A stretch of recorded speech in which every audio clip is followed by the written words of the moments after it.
Hi, here's another podcast from the Apologist bookshelf. I'm Gary Zacharias. I'd like to share with you now a book called Confronting Christianity. The author is Rebecca McLaughlin, and she gets some really nice write-ups here regarding her book. John Lennox, one of my favorite apologists, says this book is compelling reading. And it says readers are going to be expertly guided on a journey as far as confronting Christianity, but even confronting themselves. And finally, in confronting Christ as the altogether credible source of life as God means it to be. So he's very positive on it, as I am. Sam Albury, who's a speaker and author, says she refuses to duck the biggest challenges to the Christian faith and takes on the hardest questions with empathy, energy, and understanding. Os Guinness, another terrific writer and good thinker, calls her book a fresh voice, arresting arguments, and an easy-to-read style. And I think that sums it up very well. So what she does is she takes on 12 really hard questions for Christians. She subtitles the book, 12 Hard Questions for the World's Largest Religion. So what are these 12 questions? Well, I hope to keep coming back to these books when I've made my first round. That's what I'm trying to do with these podcasts, is introduce you to a lot of different books, and then I'm going to go back and do other chapters in them. So I'm still doing kind of the first round of the book. So here are her 12 arguments. I'm just going to look at one of them today. But the first argument that they get, or first question that Christians are often asked, aren't we better off without religion? Number two, doesn't Christianity crush diversity? But today, diversity is a big thing, isn't it? So that's a good chapter to read. Number three, how can you say there's only one true faith? Yeah, it sounds pretty arrogant, doesn't it? Number four, doesn't religion hinder morality? 5, doesn't religion cause violence? 6, how can you take the Bible literally? 7, hasn't science disproved Christianity? 8, and this is the one that I want to cover, doesn't Christianity denigrate women? Number 9, isn't Christianity homophobic? 10, doesn't the Bible condone slavery? Boy, has that gotten to be a big one in the last 10 years or so. Not just that the Bible is full of errors, but that the Bible is evil because it promotes these awful things. Number 11, how could a loving God allow so much suffering? That's something that everybody asks. Why is there so much suffering in this world? So she tackles that in a nice job. Number 12, the last one, how could a loving God send people to hell? So these are certainly tremendous arguments that she has to develop here, because these are good. She's not making it easy on herself. All right, so I wanted to do chapter 8, doesn't Christianity denigrate women? And she starts from the very beginning and talks about it in Genesis, and that when Eve is created, she's called a helper. And a lot of people kind of picture the helper as somebody wearing an apron and running around the house, cleaning it up, waiting for the husband to get home to give him his pipe and slippers. But she says, as I've read other places, in the Hebrew scriptures, that word helper is actually applied to God himself. So it's not an inferiority role. It's God is our helper. Think of it as an ally. When you go to war, you want a strong ally to have your back and to take on foes. So she has references there. You see it in Exodus 18:4, Deuteronomy 33:26 and 29, in the Psalms, especially in the Psalms 20, verse 2, 33, verse 20, 54:4, and 118:7. So that's found all over the place. But I think what I'll do, instead of the Old Testament, let's move to the New Testament. So this is the one that Christians, of course, are going to depend on. That's the one that gets raised and attacked as far as being denigrating toward women. So she points out that the portrayal of women in the Gospels, the portrayal is stunningly countercultural. Not cultural, but countercultural. She says, for example, Luke constantly pairs men and women, and when he compares the two, the women end up looking better.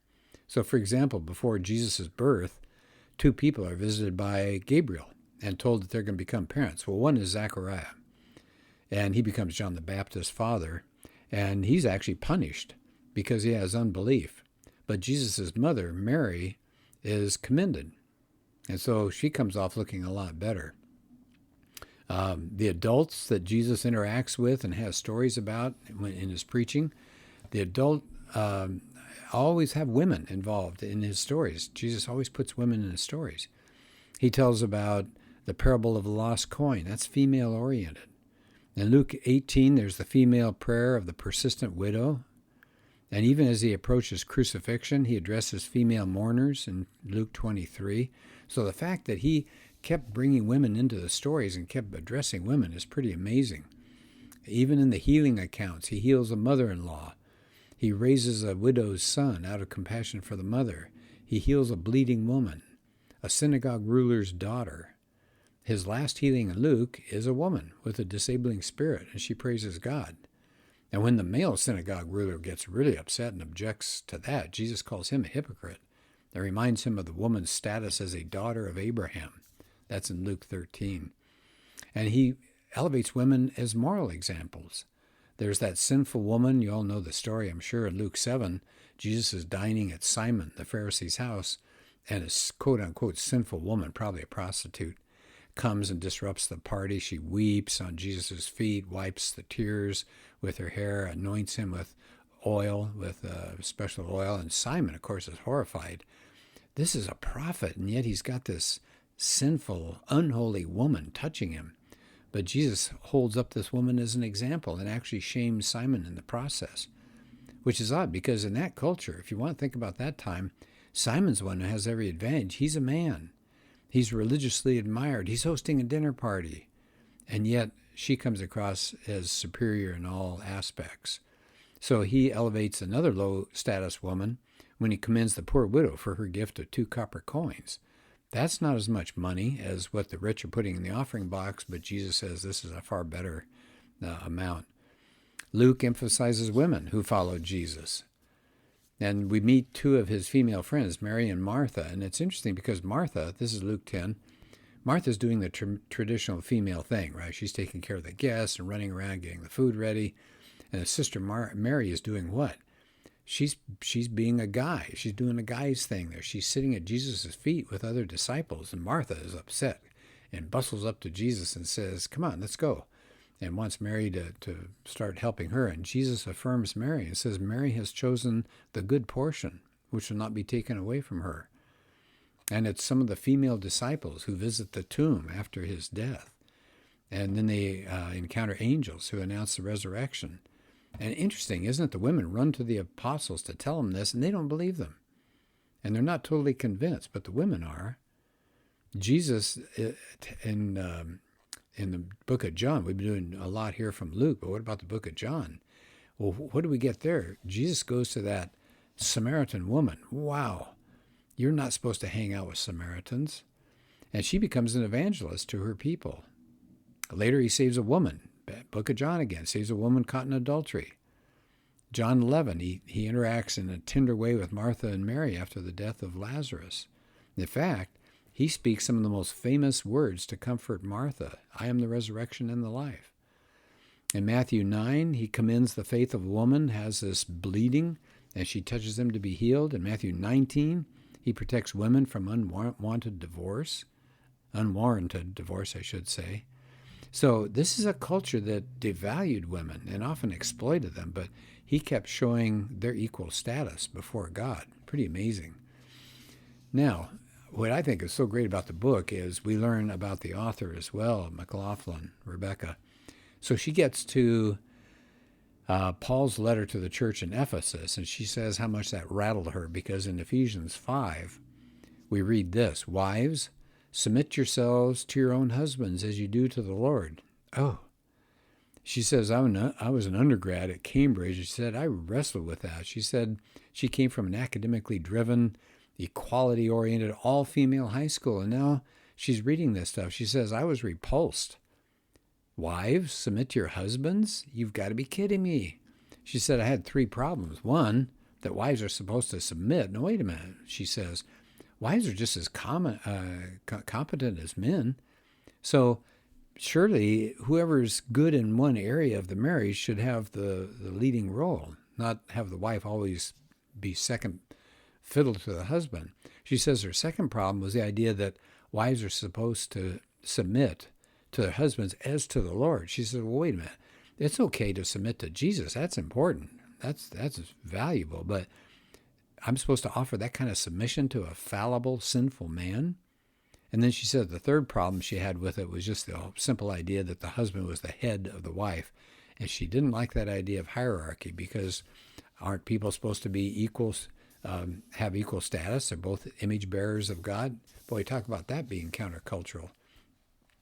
So she says, when I trained my lens on the command to husbands, then things started to come into focus. So if you read a little further in Ephesians chapter 5, what does it say to the husbands? Love your wives as Christ loved the church and gave himself up for her.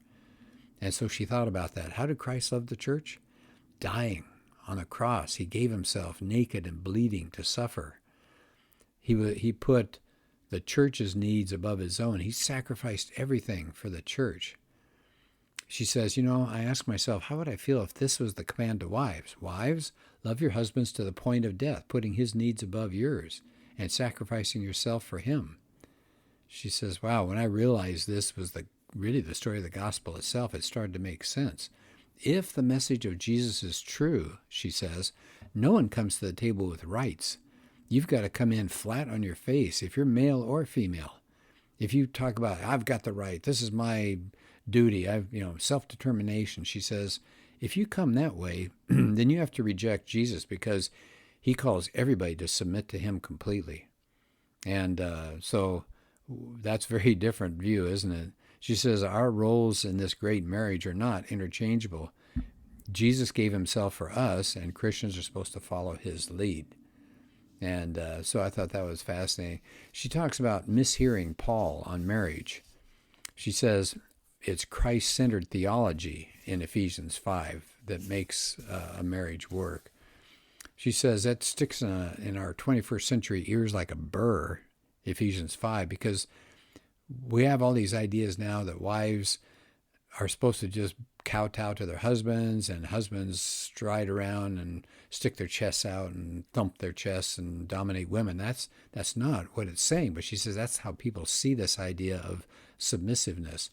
Paul doesn't say that a husband's needs come first, or that women are less gifted in leadership, or that women should not work outside the home. In fact, one of Paul's key ministry partners, her name's Lydia, you see her in Acts 16. She did that. She worked outside the home. Look at the Old Testament book of Proverbs. We meet the story of the idealized wife. She's a worker. Paul didn't say women should earn less than the husbands, or that a family should privilege the husband's career over the wife. Nothing like that. Bible doesn't say the husband has to be the primary breadwinner. The value of work is measured not in money, but in service. And so Ephesians 5 is a critique of the idea of traditional gender roles that privilege men and put down women. In the drama of marriage, it's the wife's needs that come first, and the husband's drive to prioritize himself is really brought down by what the gospel says. It's a call to pay attention to the character of Christ. So when husbands are called, she says, to love their wives, as it says in Ephesians, as Christ loved the church and gave himself up for her, that word, gave himself up, is the same one the gospel is used when Jesus is handed over to be crucified. So that puts it in perspective, doesn't it? So she says, no one who uses the Bible's teaching on marriage to justify something like chauvinism, abuse, or denigration of women has looked at Jesus. So I think that's fascinating. She moves on to talk about, see how much time I've got here, maybe a little bit more. I do want to spend a little bit more time on later, after the apostles. How did the church use this? How did the church see those verses? Well, it says, this was an attractive faith to women. In fact, Rodney Stark, historian, talks about the early church being majority female, and even outsiders that criticized Christianity admitted that it had a great appeal to women. In fact, one Greek philosopher was kind of snarky. He said, Christians want and are able to convince only the foolish, dishonorable, and stupid, only slaves, women, and little children. And so another critic said, Christianity attracts the dregs of the populace and credulous women with the inability natural to their sex. Wow. Paul actually had women involved in ministry partners that he mentions at the end of Romans. Roman families often gave their daughters away when they were very, very young into marriage, but Christian women could marry later. It says the Christian women benefited from Christian condemnation of things like divorce laws, incest, infidelity, polygamy, and female infanticide that had been up to the males up to that time to decide. And she said, even to this day, more women than men are Christians. One professor at Yale said, around the globe, the people most likely to be Christians are women of color. She finally has a section here on women's rights. She says, she agrees, I like this. She says, it's true, the church is under-delivered on its promise to women, but Christians played a leading role in championing women's rights from the early day to right now. First wave feminism in the 1920s, which eventually got women the right to vote and inherit land, that was due to Christian activism, and she's got a note on that. So I won't take her word for it. She's telling us where else we can go for further information. Christian leaders like Sojourner Truth advocated for women's rights. Even the global spread of Christianity is especially due to women. So she said today, though, people say, well, we want freedom, right? It's all about freedom. I'm supposed to be on my own. I'm supposed to have more autonomy in relation to men. But she says things have been found in sociology that show that as women gained in their autonomy, being free of men, they slipped in their happiness. So she says, today we talk about freedom and happiness go hand in hand. Just give us more choice, and we will be everything we want to be. But she said, some degree of freedom certainly enhances happiness, but too many options seem to deflate the balloon. In fact, they found out that commitment, not total choice, breeds happiness. And so she says the benefits of marriage over switching sexual partners, people who live together before they marry are more likely to divorce, men have less significant commitment if they're living in a cohabitation, women who have a lot of sexual partners have negative psychological effects. It says on average, married people have more and better sex than their unmarried peers. Husbands and wives, in fact, are instructed to have sex regularly. It's prioritizing a woman's sexual desire as much as the man's. That's in 1 Corinthians 7.